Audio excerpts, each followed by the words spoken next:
백승재 기자의 뉴스 Y.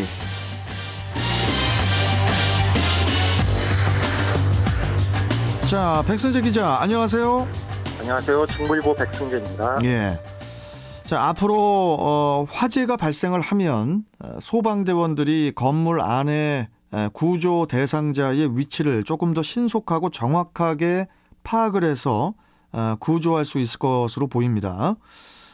이른바 긴급 구조용 지능형 정밀 측위 기술이 개발이 돼서 좀 긴데요. 용어가. 이 기술이 개발이 돼서 시연이 됐다고 하는데 좀 자세하게 좀 이 소식을 전해 주시죠.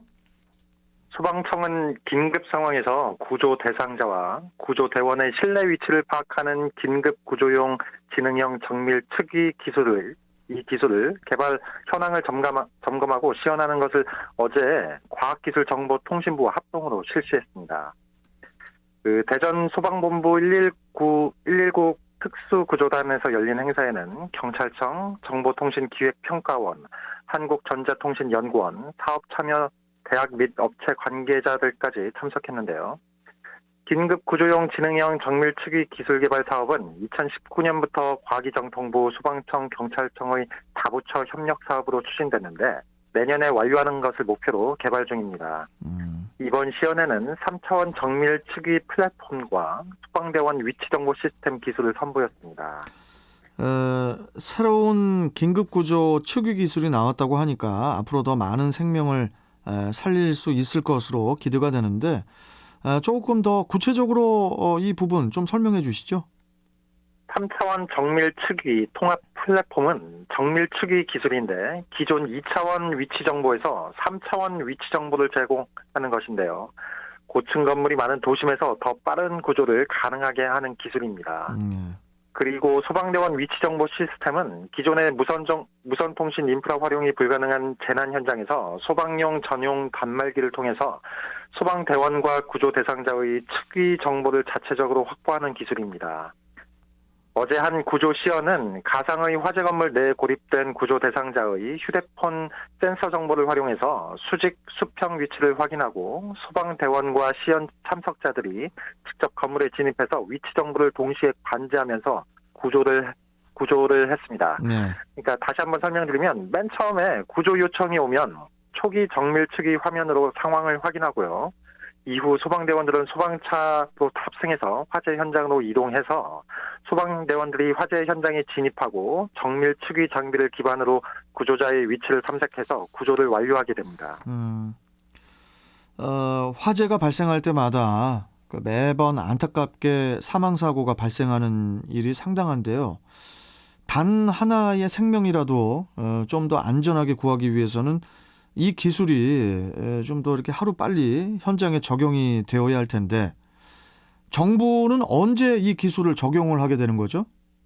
앞서 말씀드렸다시피 정부는 내년에 긴급구조 측위 기술 개발을 완료할 예정인데요. 이 기술을 정확히 언제 적용한다고 현장에 적용할지 여부는 정확한 시점을 밝히지 않았습니다. 네. 다만 최병일 소방청 차장은 첨단 과학기술이 현장에 조속히 적용돼서 국민의 안전 확보에 도움이 될 수 있도록 적극적으로 노력하겠다 이렇게 밝혔습니다.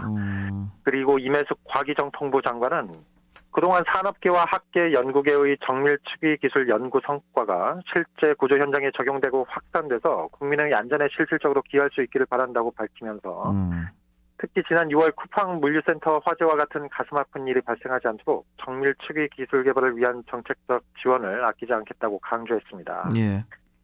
어제 시연을 마치고 난 뒤에 긴급 구조용 지능형 정밀 측위 기술 개발 사업 연구진들이 그동안 추진해온 정밀 측위 기술 개발 성과물을 설명하고 전시하는 자리가 마련됐습니다. 예. 이 3차원 정밀 측위 플랫폼은 시연용 정밀 측위 디스플레이 시스템과 장비 외에도 기지국 측위만 할 수 있었던 알뜰폰 그리고 자급자재폰에서도 GPS와 와이파이를 활용해서 복합 정밀 측위를 할 수 있도록 개발 중인 기술 표준을 소개했습니다.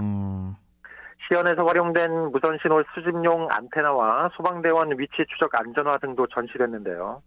여기서 안전화를 보면 이동 표적으로 될 수 있도록 정보를 제공하는 안전화에 센서가 내장되어 있습니다.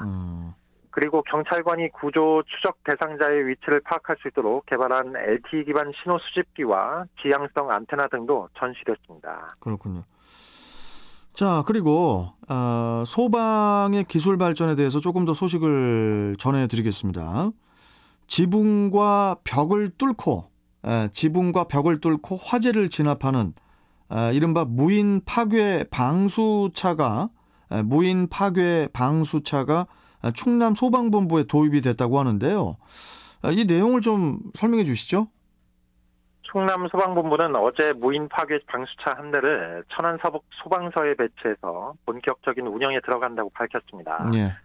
그동안 충남 지역에서는 무인 파괴 방수차를 보유하고 있지 않아서 중앙 119 구조본부나 인근 시도에 지원을 요청했었는데요.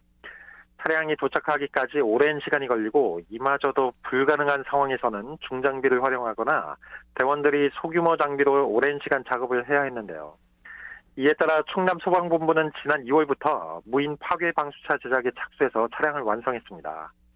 무인 파괴 방수차는 원격 조종이 가능해서 붕괴나 폭발 위험으로 소방대원 접근이 어려운 현장에도 근접 배치가 가능합니다. 또한 최근 대형 공장이나 창고에 주로 쓰이는 샌드위치 패널은 물론 최대 160mm 두께의 콘크리트 벽을 뚫을 수 있고요. 약 7층 높이인 21m까지 전개가 가능합니다. 특히 물과 포 소화 약재를 압축공기로 조합한 CAFS 기능이 탑재돼서 유류 화재를 진화하는 기능도 우수합니다. 예. 이 무인 파괴 방수차는 전국에 7대에서 8대 있는 것으로 알려져 있습니다. 그렇군요. 위험한 현장에서의 이 무인 기계의 활용이 앞으로 좀 더 많이 좀 이루어졌으면 좋겠습니다. 자, 오늘 말씀 여기까지 듣죠. 고맙습니다. 네, 고맙습니다. 네, 뉴스와이 중부일보 백승재 기자와 함께 했습니다. 자, 홍동민님께서 좋은 아침입니다.